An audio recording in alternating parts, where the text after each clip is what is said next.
ہم دیکھتے ہیں مسلم دنیا میں زیادہ تر بادشاہتیں، امارتیں، فوجی اور آمرانہ حکومتیں، کمزور جمہوریتیں پائی جاتی ہیں۔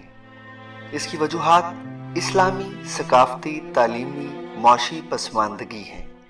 پہلی بات یہ ہے کہ اسلام میں ریاستی، حکومتی، آئینی ڈھانچہ کی کوئی واضح شکل موجود نہیں۔ ریاست کے خد و خال کیا ہوں گے، حکمران کیسے منتخب ہوں گے یا کیسے اقتدار کی منتقلی ہوگی، اسلام کے سیاسی اور ریاستی نظام کے بارے میں اتنی ہی الجھنیں اور تضادات ہیں جتنے اسلام کے نام پر کسی اور مسئلے پر۔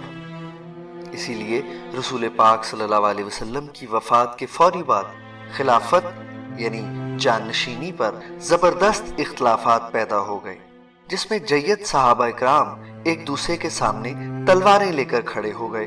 روایات کے مطابق اقتدار کی رسہ کھینچی میں رسول پاک کا جنازہ بھی بروقت اور عام حالات کے تحت ادا نہ ہو سکا۔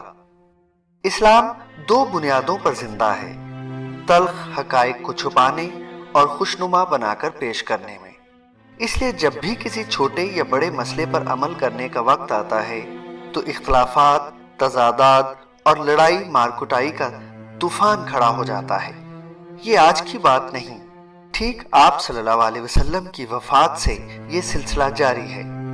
اسلام کے ریاستی اور سیاسی نظام کے بارے میں بات بات کی باتیں کی جاتی ہیں۔ جس چیز کا وجود ہی نہیں اسے دنیا کے لیے مثالی کہہ کر پکارا جاتا ہے۔ اسلام کے چاروں بنیادی خلفائے کرام مختلف انداز سے منتخب ہوئے اور ایک ایسی لڑائی کا آغاز ہوا جس پر 1400 سال گزرنے کے بعد بھی اسلامی دنیا دو بڑے حصوں میں تقسیم ہے۔ ایران ولایت کے نظام پر چل رہا ہے اور سعودی عرب خاندانی بادشاہت پر۔ اسلامی سیاسی نظام کو کبھی جمہوریت کا نام دے دیا جاتا ہے کہ اس میں مجلس شورا ہوتی ہے۔ ظاہر ہے اسے جمہوریت نہیں کہا جا سکتا۔ خلیفہ ہمیشہ مختار کل یعنی آج کے معنوں میں ڈکٹیٹر ہی ہوتا تھا، وہی آئین، قانون اور انصاف کا منبع۔ اسلام کی اٹھان ایک قبائلی ماحول میں ہوئی تھی، چنانچہ بیعت اور شورا قبائلی تصور ہیں جو قبل از اسلام سے چلے آ رہے تھے۔ اسلام کے آنے سے کچھ بھی نیا نہیں ہوا تھا۔ اسلام کی 1400 سال کی سیاسی تاریخ میں کبھی بھی کسی عرب اور غیر عرب خلافت یا بادشاہت میں انتقال اقتدار پرامن کسی نظام اور ضابطے کے مطابق نہیں ہوا۔ حتیٰ کہ اپنے ہی بھائیوں، بیٹوں اور باپ کو قتل کر دینا معمول کا رواج تھا۔ کہنے کو تو آپ کو اسلام کے سیاسی تصور نظام پر سینکڑوں موٹی موٹی کتابیں مل جائیں گی، لیکن سب خیالی پلاؤ کے سوا کچھ نہیں۔ آپ کو اس میں سے کوئی ٹھوس مواد نہیں ملے گا، یا جو کم از کم مسلمانوں کے ہر طبقہ فکر کو قبول ہو۔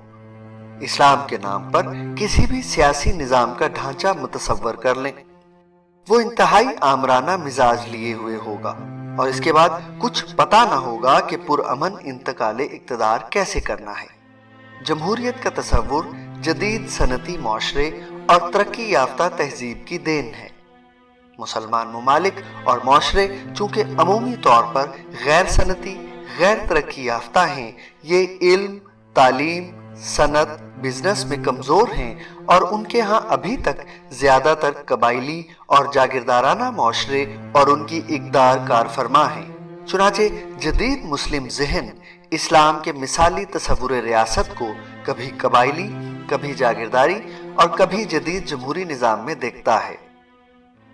مسلمان ماضی کو واپس لانا چاہتے ہیں۔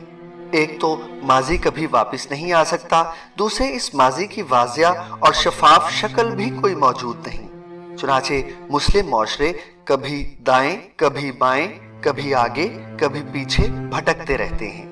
پاکستان میں ہمیشہ فوجی آمروں نے یہ تبلیغ کی کہ جمہوریت اسلام کے منافی ہے۔ سیاسی مولویوں کا بھی یہی کہنا ہے، اگرچہ وہ منافقانہ اور دوغلے پن سے کام لیتے رہتے ہیں۔ اقبال جیسا مسلم دانشور بھی جمہوریت دشمن تھا۔ بندوں کو گنا کرتے ہیں، تولا نہیں کرتے۔ اس بیچارے کو پتا نہیں تھا کہ تولا کیسے جائے گا، تولنے کے معیار کیا ہوں گے،